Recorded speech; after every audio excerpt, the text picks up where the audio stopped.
SBC Aktualno, podcast kluba slovenskih podjetnikov.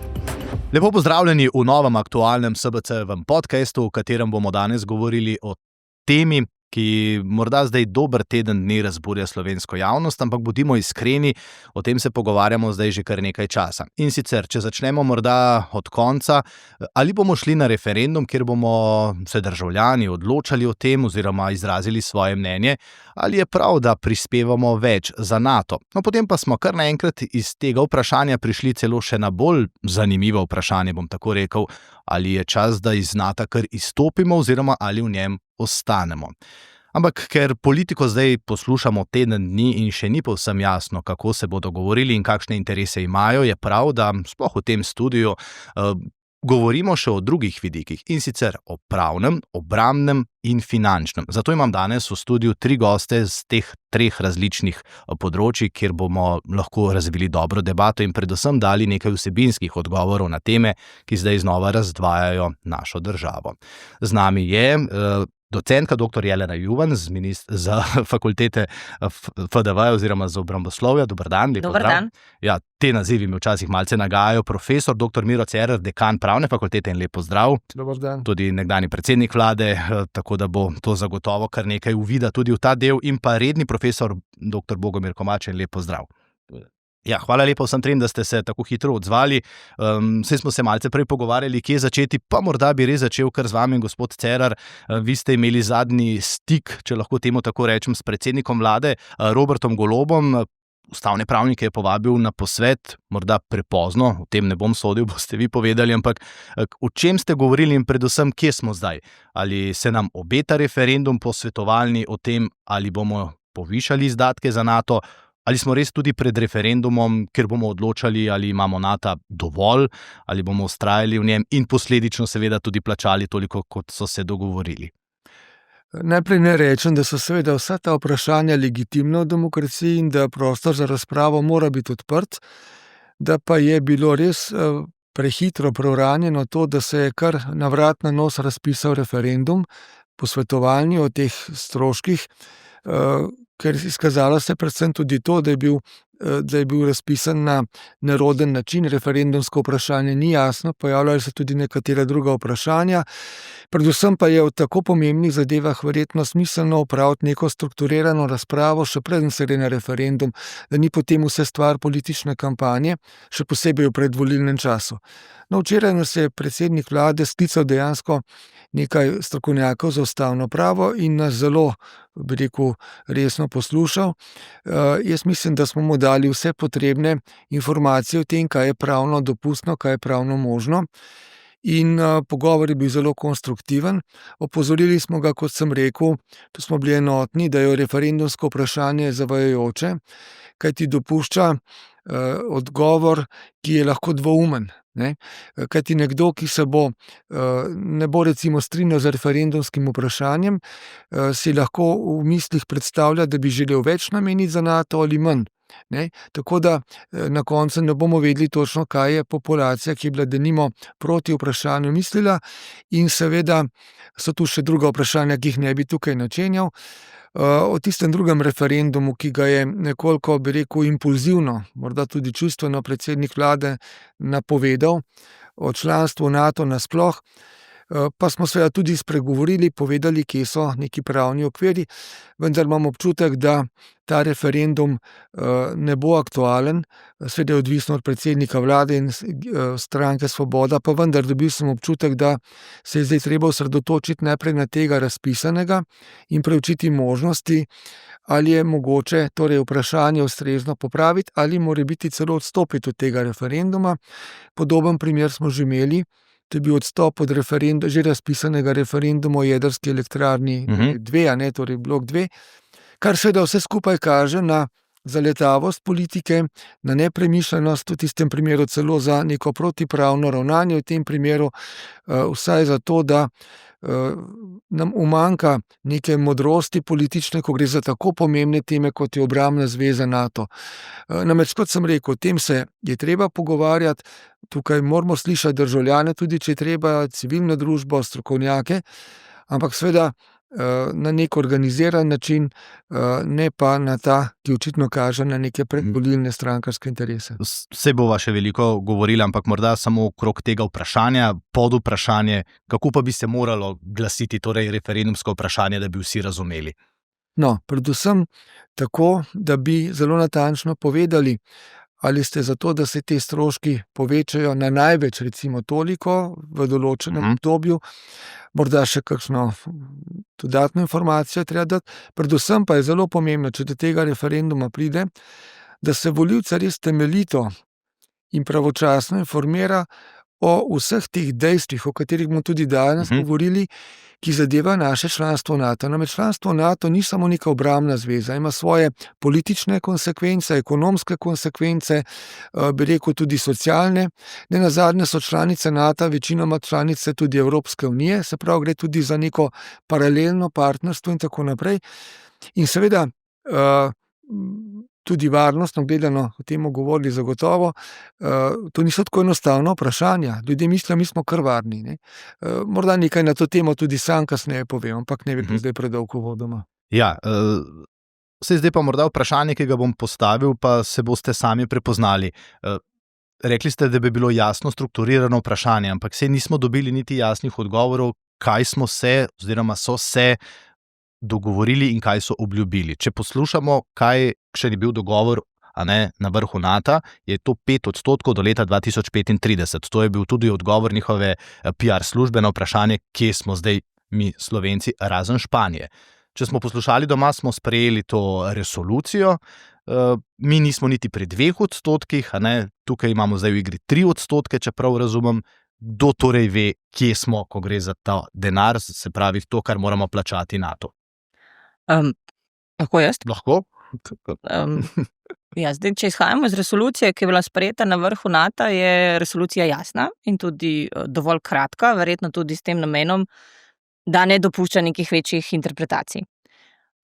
Po drugi strani pa je tudi meni osebno zelo težko razumljivo, kaj se je dejansko dogajalo na tem vrhu NATO in zakaj je v bistvu, če lahko rečem, celotni NATO ali pa vse države članice so tako pokleknile, brez vsaj navzven vidne neke razprave, ali evropske države so sploh sposobne doseči teh 5% BDP-ja do leta 2035.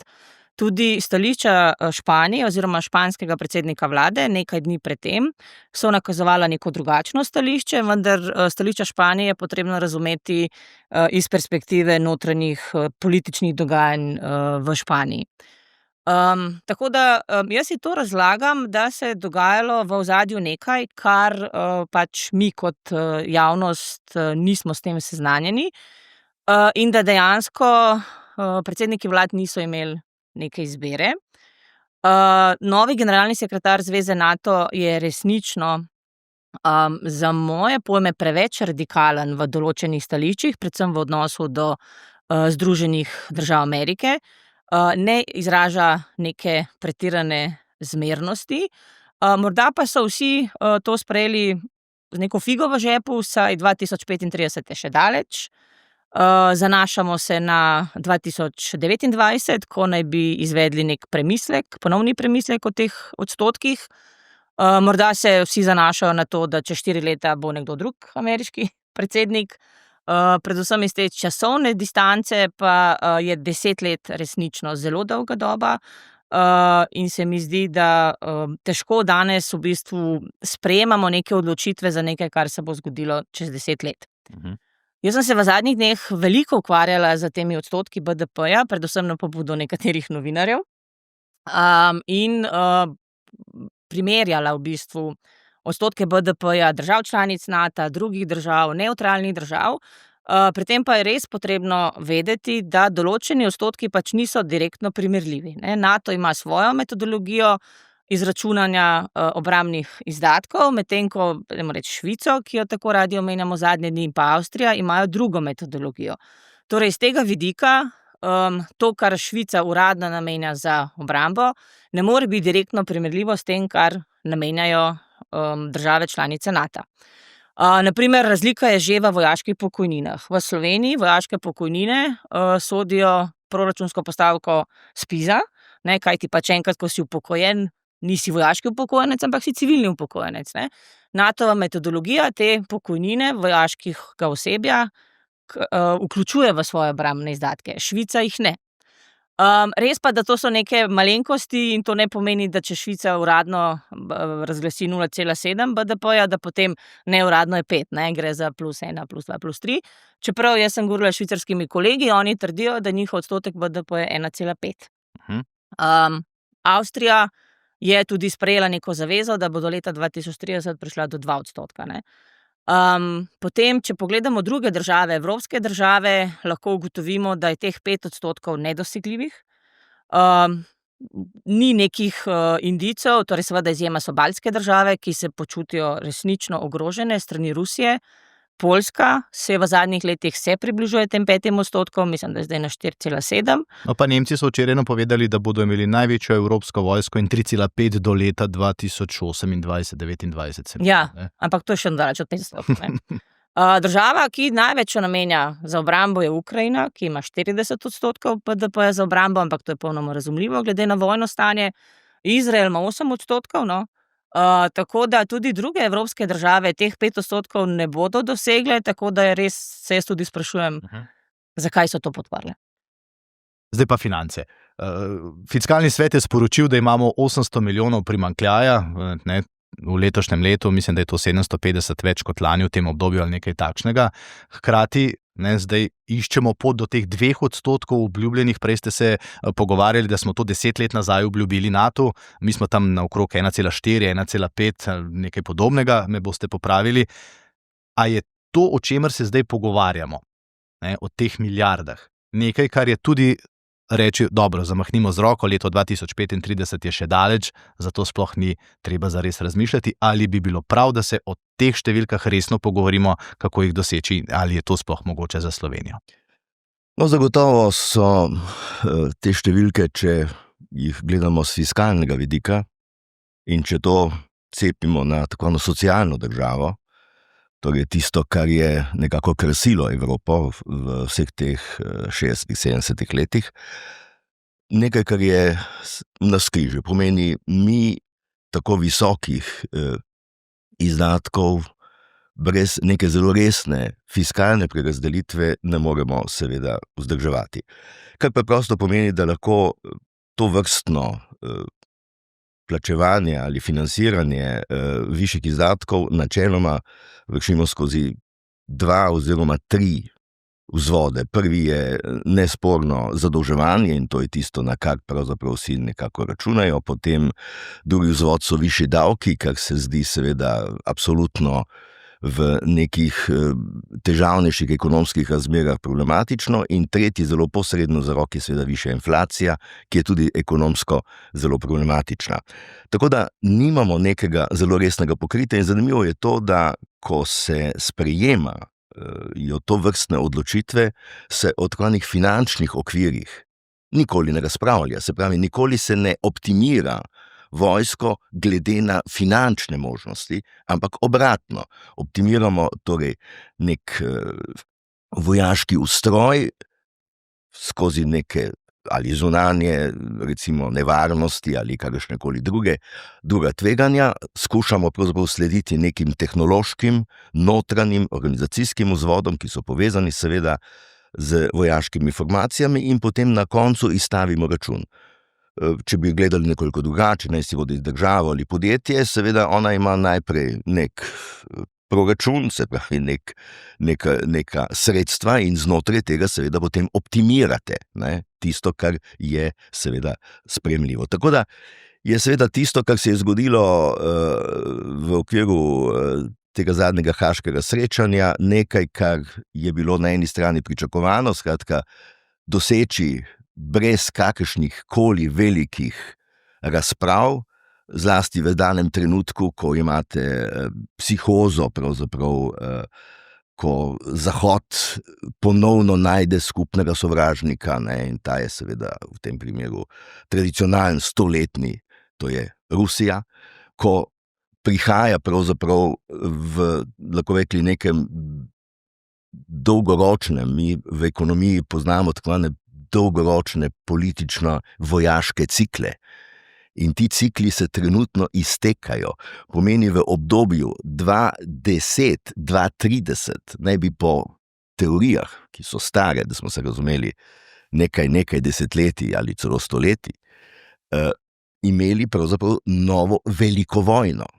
Pomeni, v tej mehaniki dolgoročnih ciklov, v vseh teh dogajanjih, ki jih lahko sproti danes opazujemo v najrazličnejših oblikah, se stopnjevanje napetosti seveda povečuje in odgovor, ki ga zdaj trenutno svet ima, je povečana militarizacija. Nihče v tem hipu danes na katerikoli ravni ne govori o demilitarizaciji.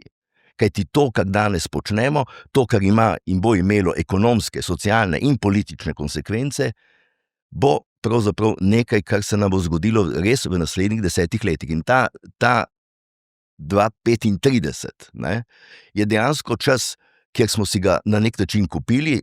Po mojem mnenju, nihče pravzaprav vse strani Evropske unije ni mislil, da je to pravzaprav nekaj zelo resnega. Na drugi strani imate seveda ZDA z jasno neko politično agendo, ki je povsem zunaj nekih normalnih okvirov. Imate na drugi strani seveda popolnoma nedefinirano področje, kdo je pravzaprav pravi sovražnik, ali nas ogroža Rusija, ali smo seveda že v povezavi z tako imenovanim azijskim NATO v odnosu do Kitajske, kajti Zahod, govorim predvsem o dveh čelnih grupacijah, ZDA in Evropska unija, se je pravzaprav znašel ali pa se je sam sebe potisnil v položaj, ko ne vidi drugega izhoda za svoj politično-ekonomski obstoj kot pospešeno militarizacijo. In račun, ki ga bomo seveda za to plačali, pa bo račun, ki ga bodo seveda tako drugače občutili državljani. In zaradi tega, vidite, je vprašanje, o katerem smo tukaj že govorili, ali odpreti razpravo. Veste, razprave tudi leta 2003 ob vstopu v NATO ni bilo. Popolnoma jasno, Evropa je imela svoj veliki projekt širitve, ki je bil povsem logičen, da je povezoval zelo tesno, vsiljeno, če hočete, povezavo priključitve Evropski uniji in zvezi NATO, kajti ideja je bila, da mi pravzaprav širimo ekonomske interese iz Zahoda proti srednji oziroma vzhodni Evropi in da hkrati s tem seveda skušamo zamejiti tudi politično-vojaški prazni prostor. Se pravi, ta povezava je bila takrat pri vseh teh širitvah pravzaprav nujna, vsiljena, če hočete. In razprava znotraj Slovenije pravzaprav ni obstajala. Mi smo v to na nek način ne prisiljeni, ampak preprosto brez nekih silnih argumentacij smo v to seveda pristali in tudi šli. Ko ste enkrat noter, pa je zelo težko iti ven. Namreč te organizacije, tako EU kot NATO, kot vidite, nimajo izstopnih protokolov. Iz Evropske unije ne morete izstopiti. Brexit je bil seveda prvi takšen primer z posebnim tudi pristopom Velike Britanije k Evropski uniji. Iz NATO pravzaprav trenutno nimamo protokola za izstop. Lahko bi vas vrgli ven, ampak to je druga zgodba. Evo, tukaj bi vejico naredil, pa morda zdaj vaju vključil. Najprej, ko sem se pripravljal na ta pogovor, pa sem bral tudi nekaj pomislekov na spletu in tako naprej, zdaj je pač vendarle tam ta debata zelo velika. Vprašanje, če gre vprašanje o članstvu v NATO z mize, seveda se danes lahko najdejo tudi državljani, ki zberejo dovolj podpisov in se to vprašanje vrne nazaj, naprimer na referendum, in da vprašajo, ali bi Slovenija izstopila iz NATO. Kaj bi najprej to pomenilo, če bi to vprašanje dejansko obstalo in bi imeli referendum v tem trenutku? A mislite glede na izid referenduma? Ne, pred izidom še najprej. Da bi se evropska država, kot je na primer Slovenija, v času, ko se pogovarjamo res zgolj v eni smeri, to je, da je treba ukrepiti obrambo, da smo vendarle enotni, mi bi se pa začeli spraševati oziroma šli v kampanjo, ali v NATO sploh obstati. Ja, vsekakor je potrebna potem neka strokovno argumentirana razprava o možnih alternativah. Razprave o alternativah so popolnoma legitimne in pač NATO je samo ena izmed opcij. Ampak temu je potrebno pristopiti strokovno in pa trezno in ne vpletati čustvene komponente, za katero se meni zdi, da je pri tej tematiki izjemno prisotna. A je alternativa nevtralnost, na primer? Nevtralnost vsekakor je ena izmed alternativ, vendar da nekako lahko vrednotimo to nevtralnost, moramo najprej pogledati, kaj NATO nam zagotavlja.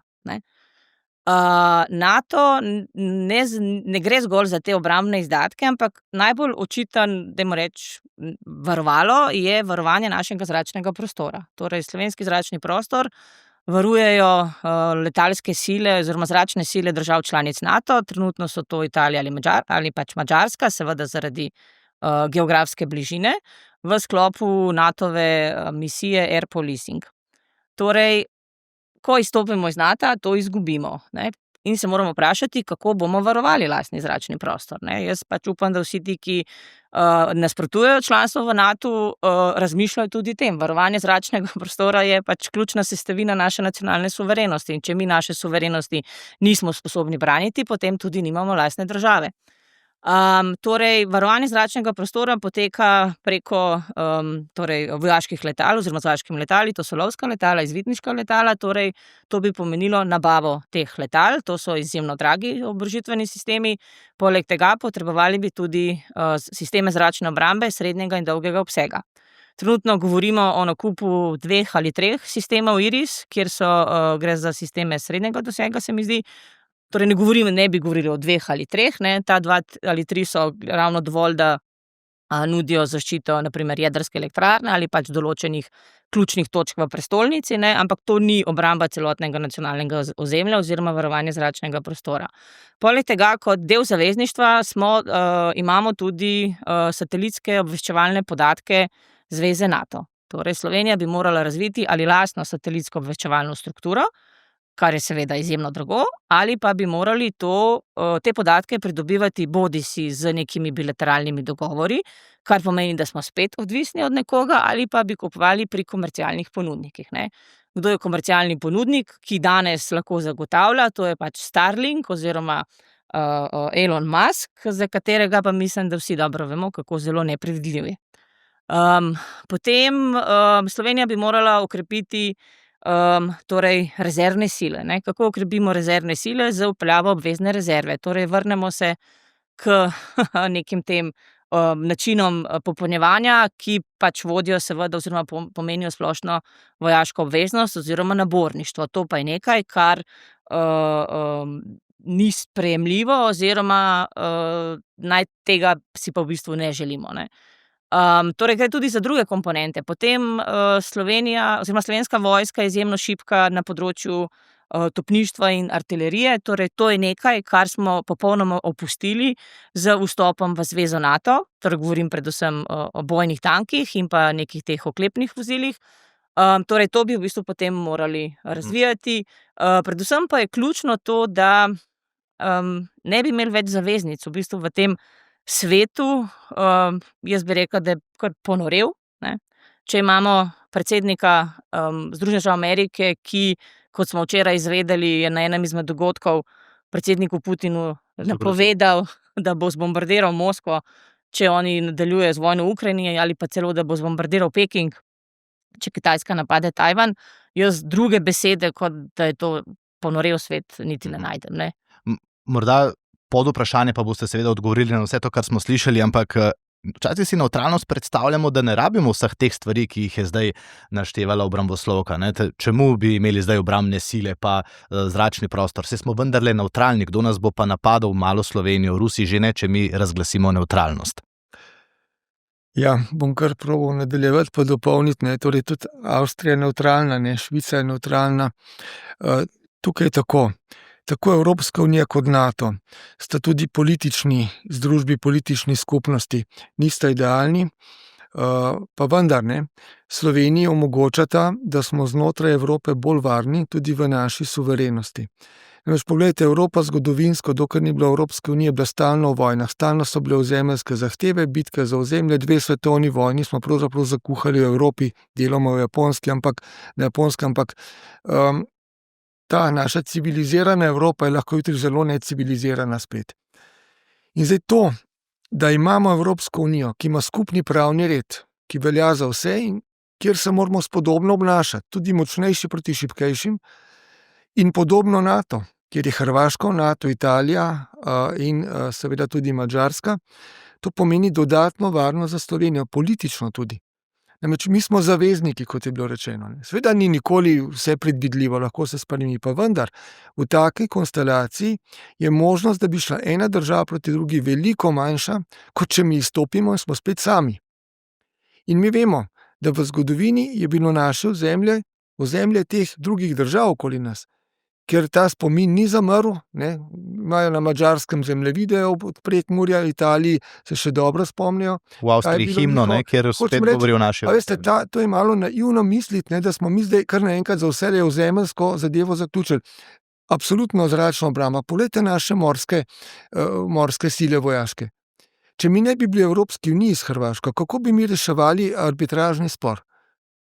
Kaj bi mi naredili, če bi Hrvaška vplula z nekaj ladjami, ki jih ima, mi pa nimamo, v Piranski zaliv? Hvala Bogu smo v Evropski uniji, civilizirano se obnašamo kljub temu, da Hrvaška ne spoštuje arbitražnega sporazuma. Ampak če mi izstopimo iz teh zvez, tudi NATO nas zavezuje, da se spodobno obnašamo, potem so vse zadeve odprte. In okoli nas so vsi močnejši. Da ne govorim o tem, da tudi če mi izstopimo iz NATO in smo nevtralni. In meni je bila nekoč ideja o nevtralnosti zelo blizu, jaz sem jo celo sam v 90-ih letih pisal, ne razvijal. Pa vendar potem spoznaš, mi ne moramo biti, če smo politično angažirani, kot smo celo člani varnostnega sveta, politično nevtralni.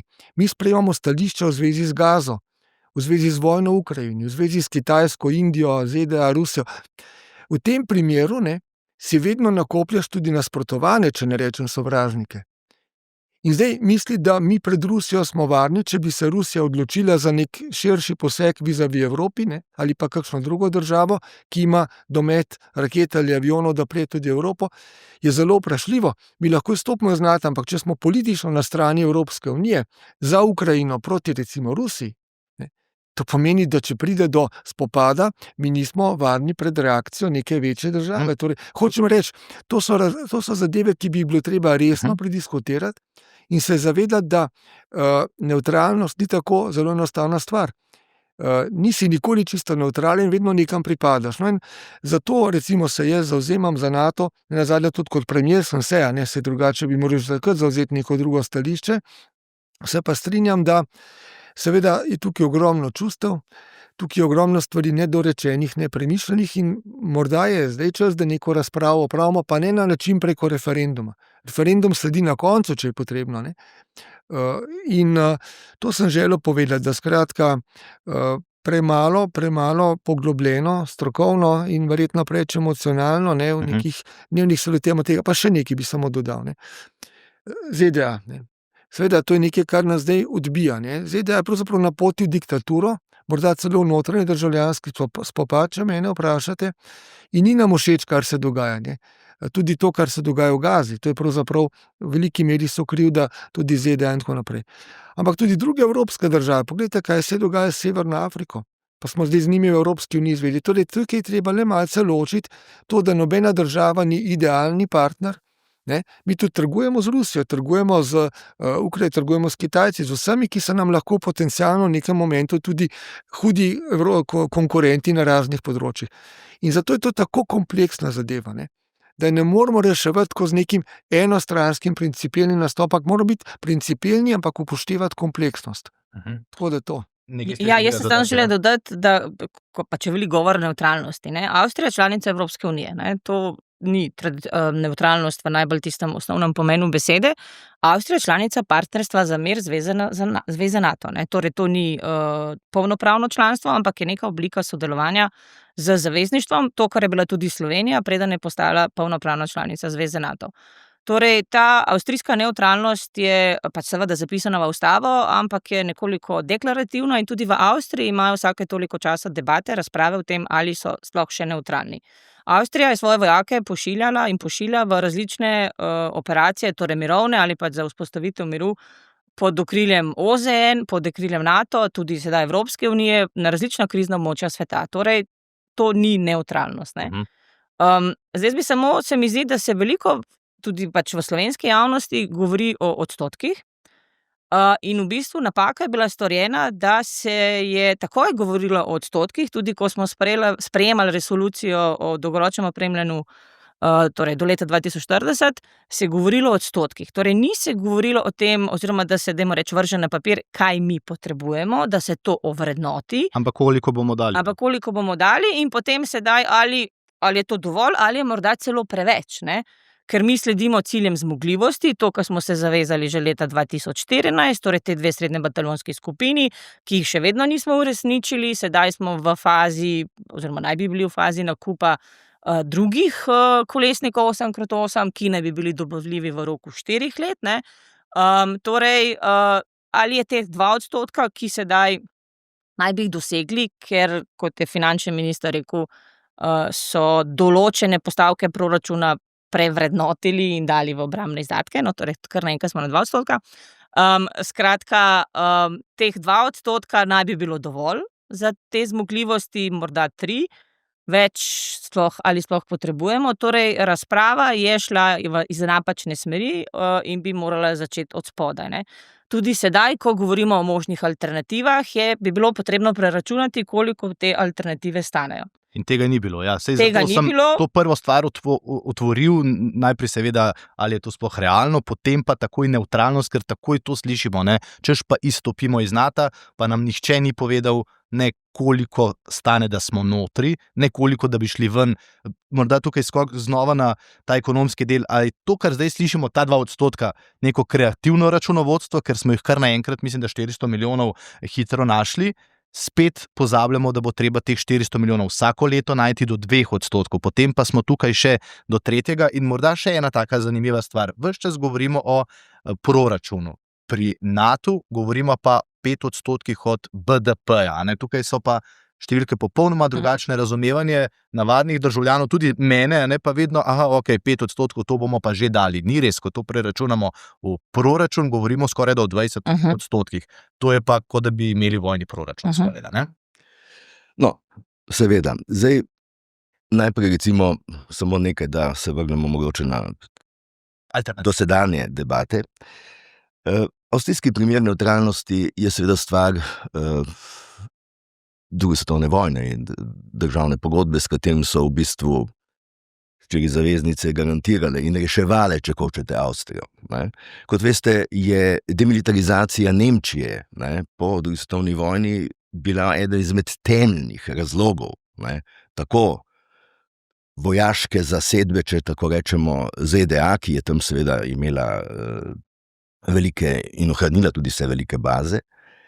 In seveda ves povojni kvas je pravzaprav bil narejen na tem, da se politično in vojaško nevtralizira tako eno nemško vprašanje, zaradi katerega smo v 20. stoletju imeli 2 evropsko povzročeni svetovni vojni. Švica je seveda nevtralna iz popolnoma drugih razlogov, zgodovinskih, pravzaprav zelo spretno je to krmarila. Mi si pravzaprav kaj podobnega niti v sanjah ne bi mogli privoščiti oziroma misliti o tem kaj podobnega. No, skratka, to je glede nevtralnosti.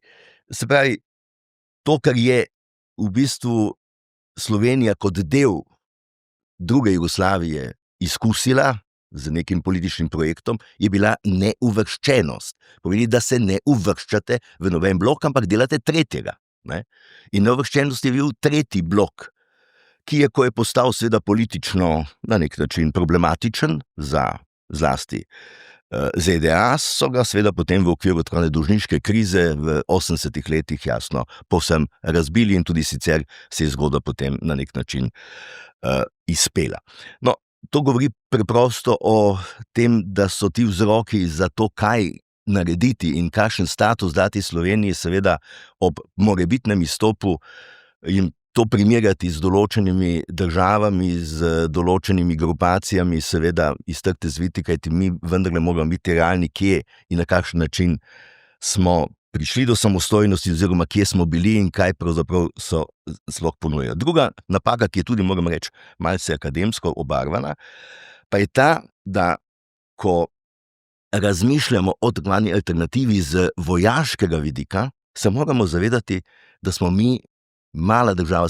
Razmišljanje gre vedno tako, kot da je vojaški ustroj velike in male države pravzaprav povsem enak. Kolegica je danes razlagala, da mi moramo imeti seveda mornarico, da moramo imeti letalske sile in tako dalje. Vzlet v Sloveniji hiperzoničnega letala je ta, da ko bo vzletel, bo pravzaprav že na mejah tako imenovanega prostora. Ne moramo si privoščiti podmornice, ker bo nasedla v Piranskem zalivu, mimogrede, ne? In tako dalje in tako dalje. Ne? Kakšna je bila recimo umaška flota, ki jaz pač sem slučajno tudi pomorc, pa vem približno, kako je ta meja se v Piranskem zalivu ali v Savudrijski vali pravzaprav delala, kakšne so bile slovenske sile, ne, tukaj z gumenjakom in kaj pravzaprav pomenila Hrvaška. Skratka, tukaj ni preprosto primerjav. Se pravi, majhna država ima preprosto omejene možnosti, tako ekonomske kot vojaške, zato, da bi se lahko resno upirali. Mi z 2 milijoni v tem prostoru ne moremo nuditi nobene resne obrambne sile. Zato običajno majhne države silijo v seveda neke povezave in zveze. Zdaj, kakšna je ta zveza, to je pa spet drugo vprašanje. In NATO nam pravzaprav neke tovrstne varnosti, nudi nam varnost pred zunanjim sovražnikom, nikakor pa ne nudi varnosti pred tem, kar je pa naša resnično lahko edina operativna nevarnost. To je, če nas ogroža članica NATO. Leta 1975, 74, 75 pride do ciprske krize. V tej ciprski krizi gre za spopad 2 NATO članic. NATO ne reagira. Imeli ste potem naslednje zgodbo, ker pravzaprav leta 2001 najmočnejša članica, to se pravi, taki pravzaprav NATO sploh ne potrebuje, ker je ona NATO, to so ZDA, zaprosi NATO in reagira v okviru NATO na tako imenovani seveda teroristični napad. Tako da hočem povedati, da je tisto, kar je sveta zdaj za nas pomembno, to, da se moramo zavedati na eni strani, kakšna je cena, ki nam jo NATO ponuja, in na drugi strani ne se prosim baviti z nekimi nemogočimi alternativami, ki bi jih naj Slovenija seveda sama nosila ob drugačni vlogi, kajti mi preprosto neke zelo operativne obrambe te države ne moremo dati, niti nam jo trenutno, glede na to, da nas lahko, veste, v vojaškem smislu neke Slovenije v racionalnem smislu ne bo nihče napadal, zajel pravzaprav, da tako rečem, iz vesolja in se bo sedel na ta košček zemlje.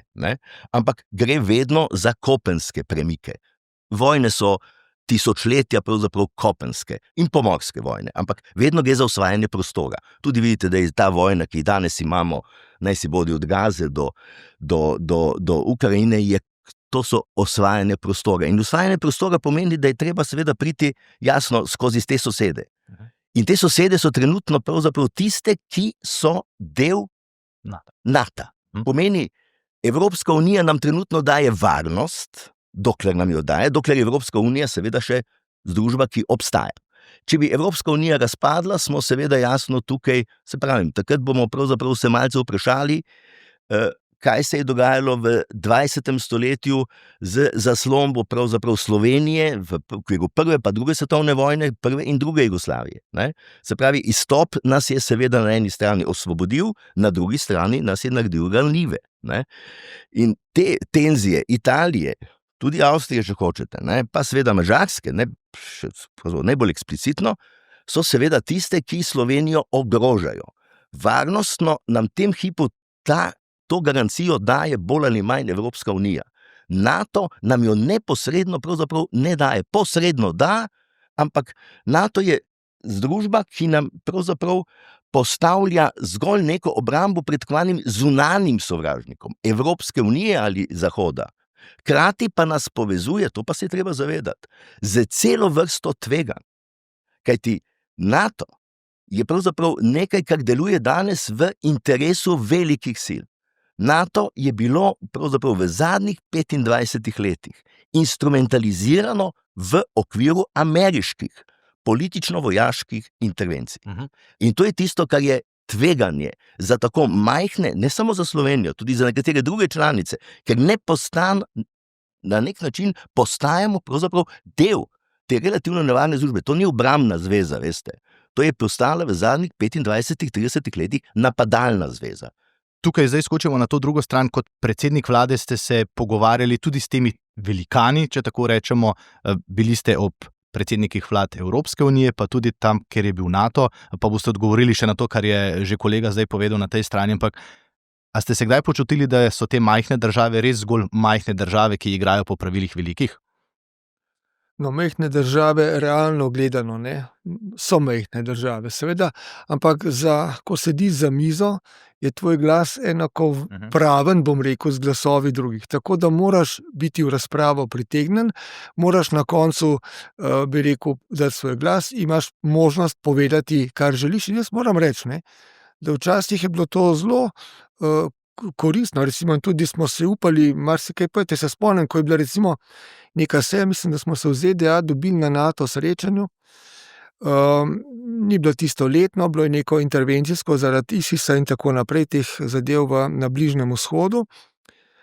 Je želela ZDA, bi rekel, vsiliti diskurs o tem, da je sovražnik NATO Kitajska. Jaz sem osebno takrat nastopil, da je Kitajska naš tekmec, ampak da beseda sovražnik ni primerna, in zato in temu so pritegnile mnoge članice NATO in je šel diskurs v drugo smer. To je bil prispevek Slovenije.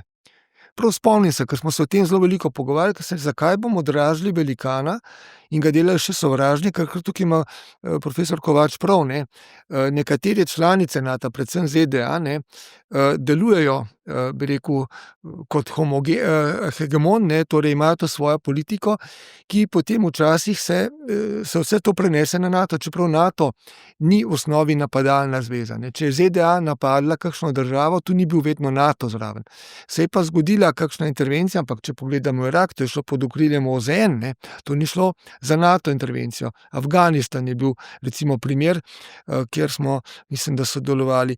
To je ena zadeva, ki sem jo hotel povedati. Se pravi, to, da sodeluješ v razpravi, ni popolnoma nepomembno, ker se lahko naredijo razne koalicije. In ta druga stvar, ki jo hočem povedati, kar je bilo omenjeno, mi moramo seveda iskati tudi alternativo NATO, to prvič ni večna zveza, drugič ima svoje slabosti, se strinjam. In ta alternativa zaenkrat je ta evropska neka skupna obrambna politika. Jaz tukaj vidim alternativo, ampak dokler je ni, ne, dokler se to ne stabilizira na neki ravni, ko bomo lahko odporni tudi zoper neposredno sovražnost, smo pa še vedno v NATO. To je moj premislek, ne. In dokler NATO le ne gre preko neke meje, govorimo o NATO, ne o ZDA, ne, tukaj potem se počutim jaz vseeno bolje. Ne nazadnje, poglejte, jaz sem prepričan, da bi bila Grenlandija veliko bolj ogrožena že ta hip od ZDA, če ne bi bila ZDA v NATO, in ni samo Trump, še vedno ne, če bo popolna diktatura tam enega dne, potem je to irelevantno, kar zdaj govorim. Ampak dokler ZDA še ima neke mehanizme, ne, in se še obnašajo do Evrope tudi prijateljsko in tako dalje, ni tako zelo samoumevno, da si lahko kar Grenlandijo prilastijo, ne. Čeprav v to smeri se bodo zadeve dogajale, če bo Trump lahko nadaljeval politiko. In naslednja zadeva. In tukaj pa vidim priložnost, ki je nismo izkoristili v tem valu, zdajle drugem valu pogajanj o teh zneskih, a ne. Verjamem, da je bila neka psihoza, kako Ameriki ugoditi, in tukaj se strinjam, ta neka podredljivost ZDA je šla morda nekoliko predaleč, to bi rekel, da je šla. Mi prispevamo, majhne države, tudi na druge načine. Mi prispevamo z misijami, mi smo članica, to smo vedno izpostavljali, misij. Mi prispevamo z neko politično voljo na ravni sveta in tako dalje.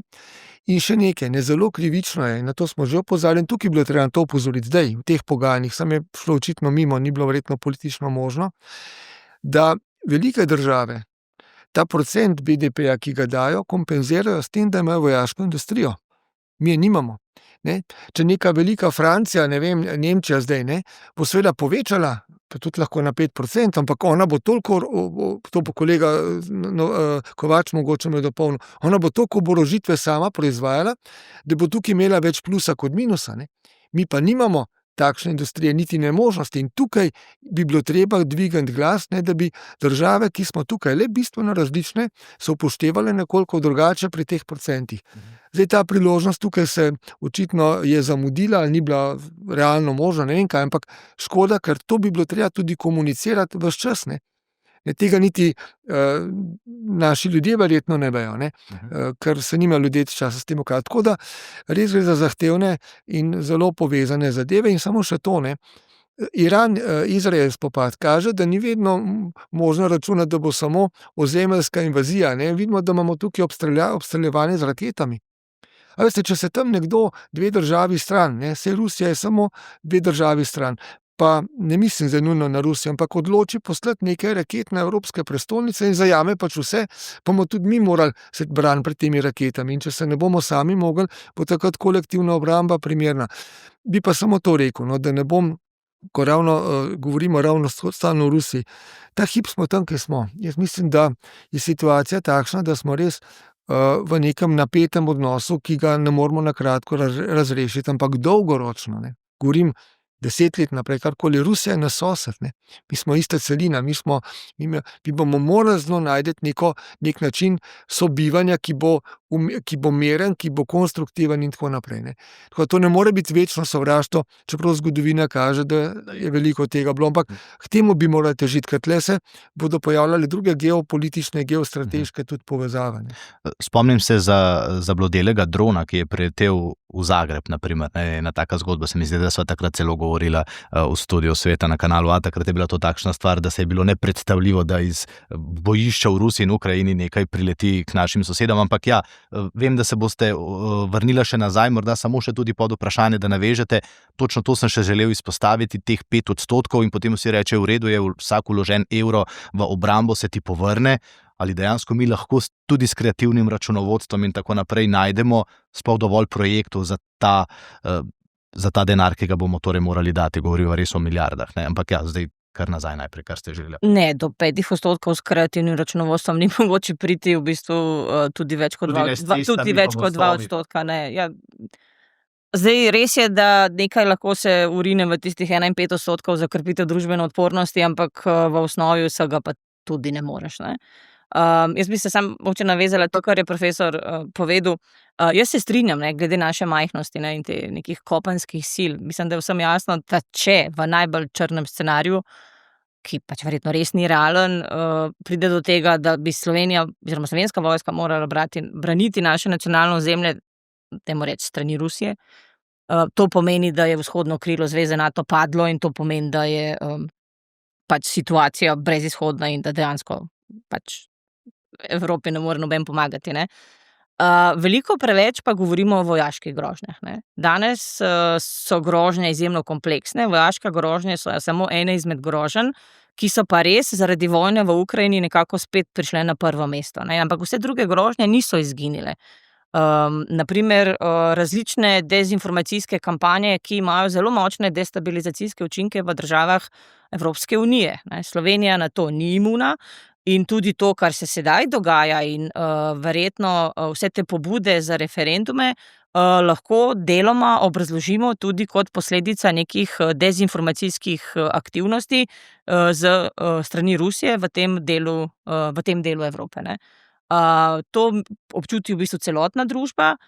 Tisto, kar so dosegli, je v bistvu notranji razkroj, kar se seveda, torej poraja se tudi dvom v celotno zavezništvo, kar vpliva tudi na stališča drugih držav članic, torej predvsem v naši neposredni soseščini, ali smo mi še naprej lahko kredibilni član tega zavezništva. Če mi o tem dvomimo, potem tudi oni dvomijo o nas. Torej, potrebno je širše pogledati, ne gre samo za vojsko, ne gre samo za vojaške grožnje, Slovenijo veliko bolj ogrožajo neke druge oblike groženj, in kot je že doktor Cerar povedal, ne, če pride do česa, Slovenija bo kolateralna škoda.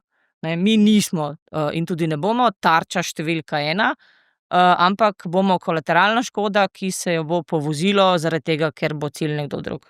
Samo še eno vprašanje, ko govorimo o orožarski industriji, vojaški industriji pri nas, mislim, da je v tem orožarskem grozdu zdaj že več kot 100 slovenskih podjetij, a je to za gospodarstvo tudi velika priložnost? Zdaj govorimo o teh 3% BDP-ja. Ja, priložnost vsekakor je, če jo bomo znali izkoristiti, predvsem pa je potrebno vedeti, da pri nas na področju vojaške oziroma obrambne industrije nimamo nekih večjih, ko bi rekel, playerjev, ne. Torej tisti, ki smo ga imeli, na primer Arex, ki tudi v svetovnem merilu je veljal v bistvu za pomembnega dobavitelja oziroma proizvajalca na področju streliva, je če se ne motim, vsaj nazadnje bil v čeških rokah, zdaj ne vem, morda se je lastništvo kaj spremenilo. Tako da mi imamo predvsem manjše, dajmo reči, nekoč startupe oziroma neka nišna podjetja, ki so izkoristila izjemno torej visoko tehnološko znanje in v bistvu tukaj iščejo oziroma imajo priložnosti na svetovnem orožarskem trgu, torej brezpilotni letalniki ali pač področje kibernetske varnosti ali pa nekih simulatorjev. Torej tukaj imamo kar nekaj močnih teh akterjev, vendar v finančnem smislu te projekti niso tako vredni, kot je na primer izdelava novega, ne vem, vojaškega letala ali pa nekega bojnega tanka, ne. Ta ekonomski del me res zanima, ne. Zdaj vsi pravijo, vojska ima zdaj res veliko denarja, sam imam tudi kar nekaj kolegov, ki delajo tam, ki se na to spoznajo, tudi v teh malih orožarskih podjetjih in pravijo, nas kar kličejo, samo razvijajte, denar je. A ne, in ena izmed teh debat zdaj je, okej, če bomo morali plačati NATO toliko, kot smo se dogovorili, zdaj govorimo o 3%, ker do tistih 5 še nismo prišli, ne. Ni problema, treba je samo krepiti tudi slovensko orožarsko industrijo in bomo imeli tukaj veliko dodano vrednost, pa bomo tudi našli še to milijardo.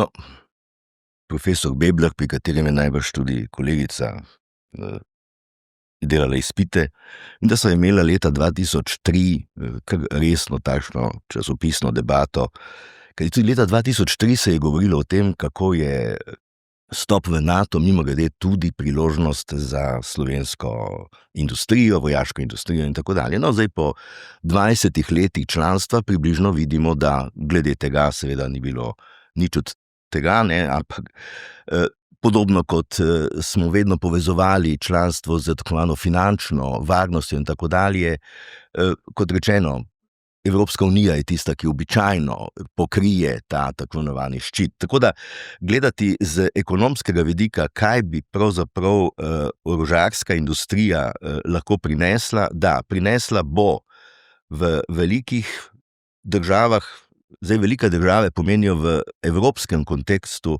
pravzaprav 2 ali 3, da smo se razumeli. Vse to, kar smo mi prej po velikosti nekako šteli, ne, mi smo mini državica, recimo, ne, skratka, mi tukaj nimamo na nek način skoraj torej nobene možnosti in velik ekonomski interes Nemčija danes pravzaprav, ko odkrito gre v ta proces, gre zaradi tega, ker je Nemčija seveda v velikih ekonomskih težavah in tako imenovani vojni keynesianizem, kot bi se temu reklo, se pravi, da vi izkoristite ta potencial za razvoj tako imenovane vojaške industrije in si hkrati ustvarite z vašo monopolno pozicijo na evropskem trgu seveda tudi svoj tako imenovani komercialni trg, to ima seveda v določenem smislu seveda potem nek ekonomski interes in kar tudi ekonomski smisel. Slovenija tukaj, razen da bo imela nek nišni grozdek, ne, lahko rekli bolj res start-up podjetij ali nekaj podjetij. Zdaj, seveda, če bomo mi dejali tukaj neko 500 milijonov ali pa še kaj več, recimo v to vrstne projekte, bo seveda dobro za tiste, ki se bodo tukaj noter znašli, ne, ampak veste, to kakšnih zelo velikih ekonomsko multiplikativnih učinkov seveda ne bo imelo za Slovenijo. Slovenija še vedno gradi in bo gradila na dosedanji obstoječi strukturi, imamo seveda tukaj nekaj priložnosti, pa tudi seveda razvojnih problemov.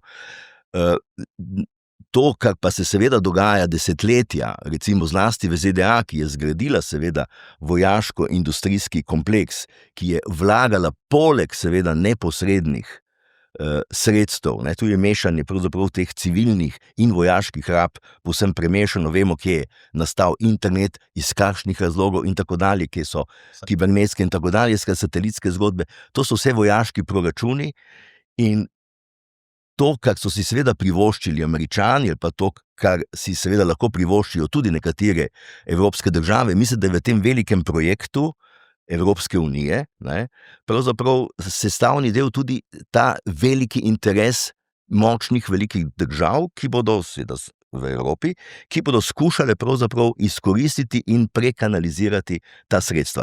Tako da Slovenija, moram reči, da razen, da bo svet obstala bolj ali manj v smislu nekih dobaviteljskih verig, več ali manj tukaj možnosti nima. Se pa seveda velja jasno organizirati, sredstva tukaj so, priložnosti so in zakaj jih seveda ne bi na nek način izkoristili. Ampak to pomeni dejansko neko pametno strategijo. Ne? Tako da to je en vidik, ne drug vidik je pa ta zopet, malce polemiziram s kolegico, ne?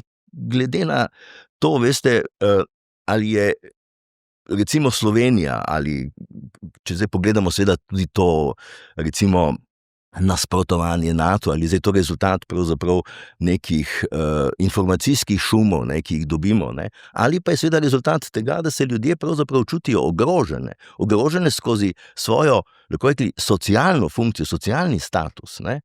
Mislim, da je glavna razprava in glavna nevarnost tega pretiravanja v vojaškem proračunu pravzaprav ta, da se bodo začeli v končni inštanci, ne, mi imamo ta slovit izraz iz leta 2012, ZUJF je bil, zujfovstvo, ne, pomeni, da začnete krčiti programe. Najprej se krčijo, veste, tudi to se bo zdaj začelo dogajati. Krčijo se najprej investicije, ne, ki so seveda že lahko razvojne narave, infrastrukture in tako naprej, krčijo se seveda potem določeni obstranski socialni izdatki in potem pridete do tistega trdnega jedra, ki je seveda zakonsko določen, ampak kjer pravzaprav mogoče začnete krčiti tako, da ne eskalirate recimo v skladu z inflacijo in tako dalje. Vedno je socialna država tista, to je ta stara Samojesonova primerjava med topovi in maslom, pravzaprav tisto, kjer na koncu plačate ceno.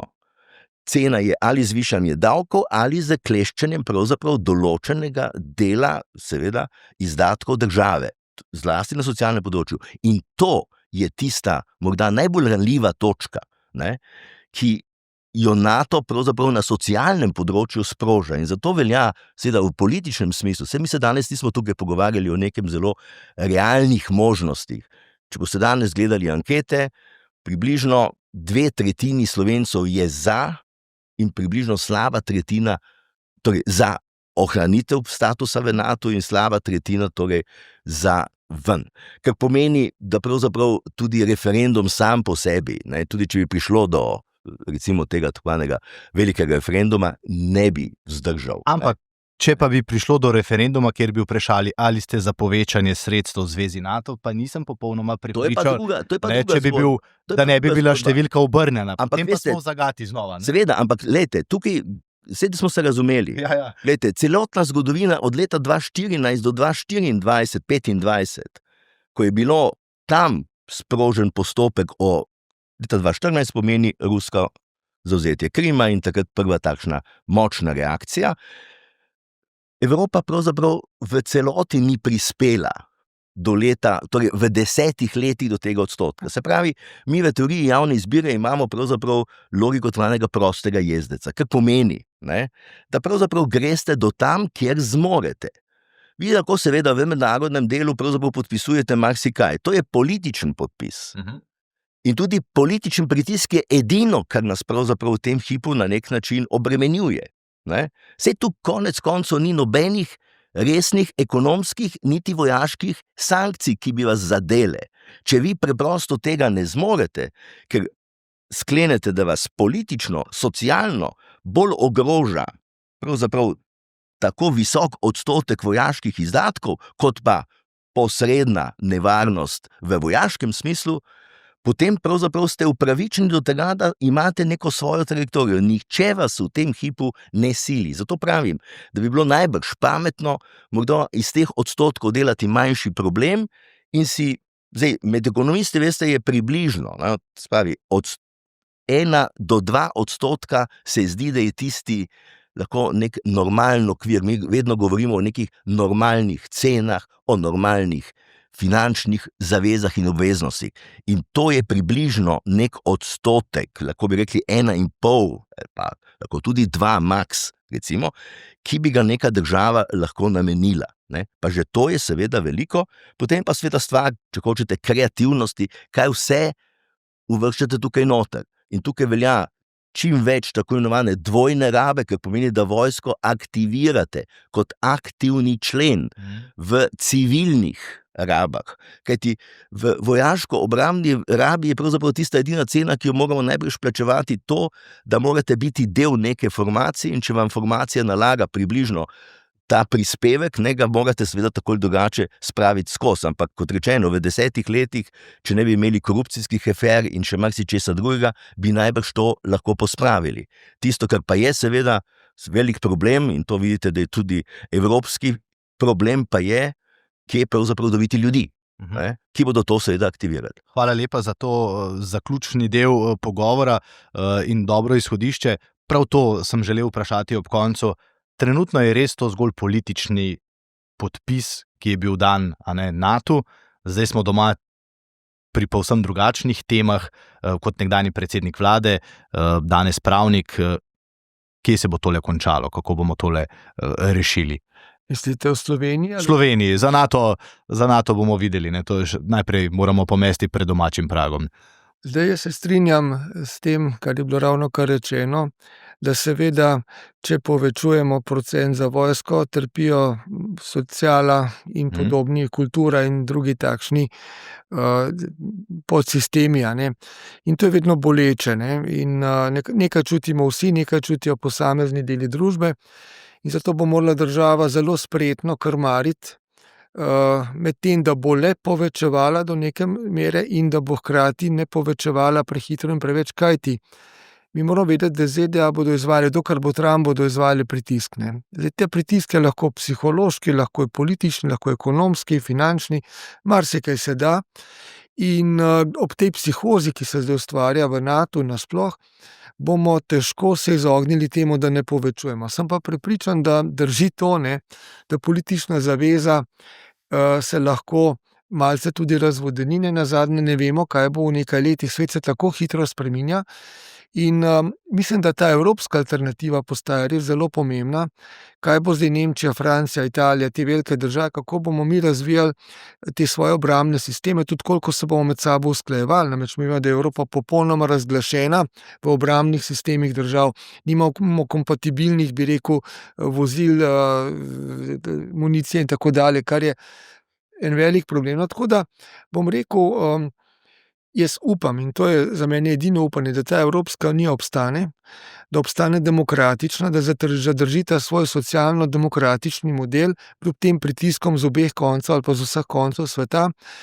Ker če bomo tukaj zdržali, da nas ne bo tudi oboroževanje ali pa ta pritisk ZDA zdaj ali pa karkoli povozil, potem je upanje tudi za Slovenijo. Če pa se podre ta zgodba Evropske unije, potem pa smo v zelo nepredvideni situaciji, potem bo Slovenija morda za svojo varnost morala namenjati še bistveno več, pa bo manj varna.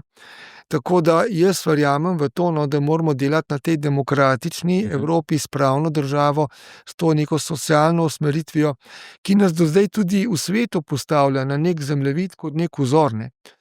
Poglejte samo še to. Na podnebnem področju, kakšne so bile zaveze, Pariški sporazum, že agenda 2030, vse je propadlo, pa politična zaveza. Tako da res ne moramo se zanesti na njih, moramo pa narediti kot Slovenija vse, da to evropsko družino spodbujamo, da se ohrani v nekem dobrem vidiku, ki ga le ima.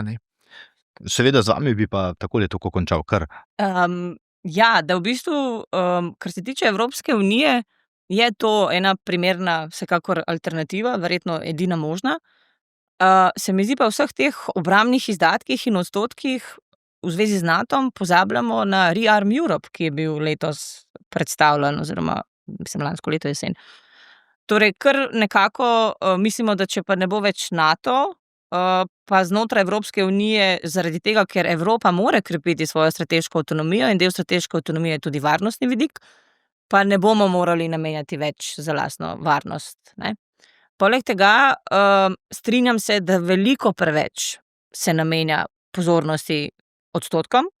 Mi moramo vedeti, kaj mi potrebujemo in kaj lahko s temi odstotki nabavimo in ali to sploh potrebujemo. Torej, potrebno je obrniti zgodbo in pač preceniti, da mogoče, da 3% BDP-ja mi nismo sposobni porabiti oziroma mi tega ne potrebujemo. Zdaj pa, da bi mi umetno napihovali naš obrambni proračun za nakupom nekih dragih oborožitvenih sistemov, kot naj bi počele baltske države, samo zato, da prikažejo, da ima več kot 4% in krepijo svojo odvračalno moč v odnosu do Rusije, to pa verjetno ne bomo počeli. Upam. Ja. Hvala lepa vsem trem za obisk v studiu, hvala lepa za konstruktivno debato in za nekaj takšnih dobrih opozoril, o katerih bi morali, predvsem tokrat pa politiki, govoriti bolj na glas in razlagati tudi nam, navadnim državljanom, da bomo vedeli, o čem pravzaprav se menijo, podpisujejo, obljubljajo in kakšne so v resnici realne slike. Hvala še enkrat vsem trem. Hvala. Hvala lepa. Hvala za bilo. Vam pa hvala lepa, ker ste bili z nami in verjamem, da ste v tej debati izvedeli marsikaj novega. Hvala, do naslednjič. SBC Aktualno, podcast kluba slovenskih podjetnikov.